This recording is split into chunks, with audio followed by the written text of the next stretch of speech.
Sabdamu apa bagai air segar, sejuk dan damai saat ku dengar, mengalir tenang tiada henti, sumber hidup dan kasih sejati. Halo sahabat Santopolus, selamat bertemu kembali di channel ini. Di episode kali ini kita akan membahas tema tentang Ekaristi yang selalu dirayakan oleh Gereja Katolik. Gereja Katolik selalu merayakan Ekaristi Kudus bukan hanya sekali seminggu tetapi setiap hari. Pertanyaannya adalah, untuk apa itu Ekaristi? Mengapa Ekaristi begitu penting bagi orang Katolik? Silakan ikuti katekese santai ini.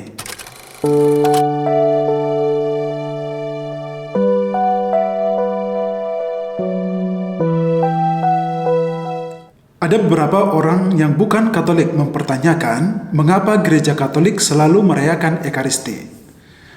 Bahkan mereka juga mempertanyakan dasar Alkitabiah dari perayaan itu. Dan ternyata bukan hanya non-Katolik yang mempertanyakan itu. Orang Katolik sendiri juga mempertanyakan hal yang sama. Bahkan orang Katolik sendiri terang-terangan berkata bahwa ngapain sih harus selalu merayakan Ekaristi? Ekaristi itu membosankan gitu loh. Nah, mengapa Gereja Katolik merayakan Ekaristi atau apakah ada dasar Alkitabiah dari perayaan itu? Di sini saya akan memberikan beberapa alasan. Yang pertama, Gereja Katolik memenuhi permintaan Yesus. Memenuhi dalam arti menggenapinya. Seperti yang sudah kita ketahui bahwa pada perjamuan malam terakhir sebelum Yesus disalibkan, Yesus makan bersama dengan para muridnya. Pada malam itu, Yesus membagi-bagi roti kepada mereka dan berkata, "Terimalah, makanlah, inilah tubuhku." Demikian juga Yesus melakukan hal yang sama terhadap anggur. Yesus membagi-bagikan anggur kepada para muridnya dengan berkata, "Minumlah kamu semua dari cawan ini, sebab inilah darahku." Setelah itu Yesus berpesan kepada mereka, "Perbuatlah ini menjadi peringatan akan daku." Nah, dari pernyataan Yesus ini, saya bisa mengatakan bahwa ternyata Yesus telah menetapkan Ekaristi dan sekaligus memimpin Ekaristi perdana pada zaman dahulu, lalu memerintahkan agar para muridnya atau agar kita merayakan Ekaristi sebagai saat untuk mengenang Dia. Itu berarti setiap kali kita merayakan Ekaristi entah dimanapun, kita mengenangkan Yesus yang mengorbankan diri bagi kita. Lalu bertitik tolak dari permintaan Yesus ini agar kita selalu mengenang Dia, maka Gereja Katolik memenuhinya dengan cara merayakan Ekaristi di gereja-gereja setiap hari. Yang kedua, kita akan mendapatkan pengampunan dosa lewat Ekaristi. Setiap kali kita merayakan Ekaristi, kita mendapatkan pengampunan dosa dari Tuhan. Buktinya dari mana? Buktinya adalah ternyata Yesus tidak hanya mengubah roti menjadi tubuhnya dan anggur menjadi darahnya, tetapi Dia menginginkan agar kita menyantap dan meminumnya supaya kita mendapatkan pengampunan dosa. Sebab Yesus sendiri berkata dalam Matius 26 ayat 28, "Sebab inilah darahku, darah perjanjian yang ditumpahkan bagi banyak orang untuk pengampunan dosa." Yang ketiga, kita akan mendapatkan kehidupan yang kekal kalau kita setia menyambut Ekaristi. Dalam Yohanes 6 ayat 54, Yesus berkata, "Barang siapa makan dagingku dan minum darahku, ia memperoleh hidup yang kekal, dan aku akan membangkitkan dia pada akhir zaman." Demikian juga dalam Yohanes 6 ayat 58, Yesus berkata, "Inilah roti yang telah turun dari surga, bukan roti seperti yang dimakan nenek moyangmu, dan mereka telah mati. Barang siapa makan roti ini, ia akan hidup selama-lamanya." Nah, dari dua ayat ini kita bisa memahami bahwa ternyata Ekaristi itu adalah santapan jiwa kita. Sehingga bila kita setia menyambut Ekaristi Kudus, maka kita sudah menutrisi jiwa kita ini, dan suatu saat nanti jiwa kita akan mengalami ketenangan. Yang keempat, kita bersatu dengan Kristus kalau kita menyambut Ekaristi. Saat kita menyambut Ekaristi Kudus, saat itu juga kita sudah bersatu dengan Kristus. Sebab Kristus sendiri berkata, "Sebab dagingku adalah benar-benar makanan dan darahku adalah benar-benar minuman. Barang siapa makan dagingku dan minum darahku, ia tinggal di dalam aku dan aku di dalam dia. Tapi dalam hal ini kita harus benar-benar memahami bahwa kalau kita sudah bersatu dengan Kristus, maka kita juga harus berusaha bersatu dengan Kristus di dalam segala hal, supaya segala yang kita lakukan itu sesuai dengan kehendak Allah sendiri atau sesuai dengan perintah Yesus Kristus. Yang kelima, kita meneruskan tradisi komunitas jemaat perdana dengan merayakan Ekaristi. Dalam Kisah Para Rasul bab 2 ayat 42 berbunyi, mereka atau orang-orang yang percaya dan telah dibaptis bertekun dalam pengajaran rasul-rasul dan dalam persekutuan, dan mereka selalu berkumpul untuk memecah roti dan berdoa. Dari teks ini kita bisa memahami dengan jelas bahwa ternyata komunitas jemaat perdana sudah dan selalu merayakan Ekaristi setelah Yesus meninggalkan mereka di dunia ini. Rasul Paulus juga menegaskan bahwa apa yang dilakukannya bersama dengan para jemaat perdana yaitu merayakan Ekaristi Kudus. Itu ada dalam 1 Korintus 11 ayat 23 sampai 25. Dan untuk meyakinkan bahwa dalam setiap perayaan Ekaristi itu Yesus benar-benar hadir, Rasul Paulus menegaskan bahwa jadi barang siapa dengan cara tidak layak makan roti dan minum cawan Tuhan, ia berdosa terhadap tubuh dan darah Tuhan. Yang keenam, kalau kita merayakan Ekaristi di gereja, kita telah menggenapi perintah Allah yang ketiga, yaitu kuduskanlah hari Tuhan.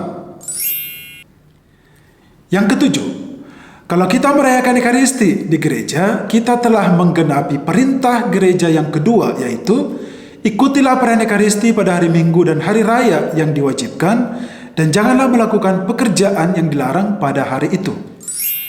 Dan yang kedelapan, setiap kali kita merayakan Ekaristi, berarti kita bersatu dengan seluruh anggota gereja yang adalah tubuh Kristus sendiri.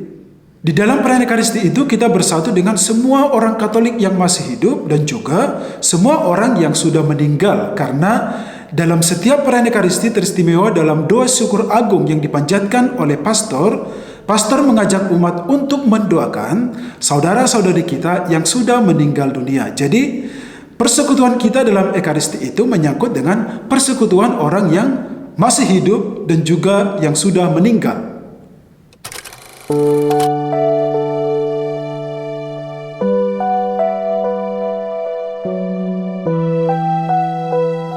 Di sini saya akan menyebutkan beberapa ajaran dari bapak-bapak gereja tentang mengapa kita harus merayakan Ekaristi setiap saat, atau mengapa gereja Katolik menempatkan Ekaristi sebagai pusat dari iman Kristiani. Yang pertama, Santo Ignatius dari Antioquia. Dalam suratnya kepada jemaat di Roma, Santo Ignatius berkata, "Aku tidak menyukai makanan duniawi. Yang kuinginkan adalah roti dari Tuhan, yaitu tubuh Kristus, dan minuman yang kuinginkan adalah darahnya, sebuah makanan perjamuan abadi." Yang kedua, Santo Justinus Martir. Dalam apologinya kepada Kaisar di Roma untuk menjelaskan iman Kristen dan tentang Ekaristi, ia berkata, "Kami menyebut makanan ini Ekaristi, dan tak satu pun orang diperbolehkan untuk mengambil bagian di dalamnya, kecuali jika ia percaya kepada pengajaran kami. Sebab kami menerima ini tidak sebagai roti biasa atau minuman biasa, tetapi karena oleh kuasa sabda Allah, Yesus Kristus penyelamat kita telah menjelma menjadi manusia yang terdiri atas daging dan darah demi keselamatan kita. Maka kami diajar bahwa makanan itu yang telah diubah menjadi Ekaristi oleh doa Ekaristi yang ditentukan olehnya adalah tubuh dan darah Kristus yang menjelma, dan dengan perubahan yang terjadi tersebut maka tubuh dan darah kami dikuatkan." Yang ketiga, Santo Cyrillus dari Yerusalem. Santo Cyrillus dari Salem berkata, "Karena itu jangan menganggap roti dan anggur hanya dari penampilan luarnya saja, sebab roti dan anggur itu sesuai dengan dikatakan oleh Tuhan kita adalah tubuh dan darah Kristus. Meskipun panca indera kita mengatakan hal yang berbeda, biarlah imanmu meneguhkan engkau. Jangan menilai hal ini dari perasaan, tetapi dengan keyakinan iman. Jangan ragu bahwa engkau telah dianggap layak untuk menerima tubuh dan darah Kristus." Yang keempat adalah Santo Agustinus dari Hippo. Santo Agustinus berkata, roti yang ada di altar yang dikonsekrasikan oleh sabda Tuhan adalah tubuh Kristus. Dan cawan itu, atau lebih tepatnya isi dari cawan itu yang dikonsekrasikan dengan sabda Tuhan adalah darah Kristus. Roti itu satu, walaupun banyak tetapi satu tubuh. Maka dari itu, engkau diajarkan menghargai kesatuan.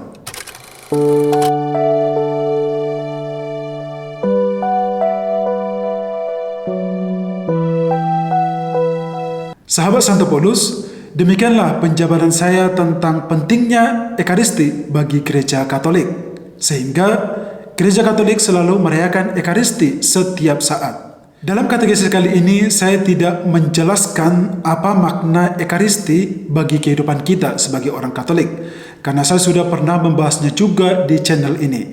Silakan Anda nanti lihat lagi videonya. Saya hanya mau menekankan kembali bahwa setiap kali kita merayakan Ekaristi, itu berarti kita telah mengenangkan Yesus yang menderita, sengsara, wafat, dan bangkit demi keselamatan kita. Ekaristi adalah sumber dan puncak kehidupan kita sebagai orang Katolik atau sebagai gereja Katolik.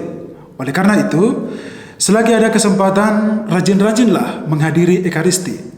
Sambutlah Ekaristi setiap kali Anda punya waktu untuk itu. Dan yang lebih penting lagi adalah, cintai Ekaristi sebagai bentuk dari Anda mencintai Kristus. Sampai ketemu di episode selanjutnya. Tempat yang layak untuk bersemayam, tubuh dan darahmu.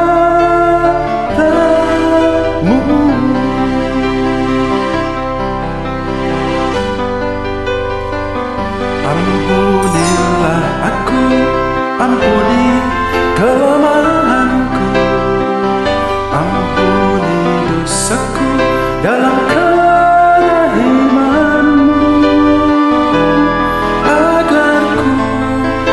mampu wartakan kasih-Mu di dalam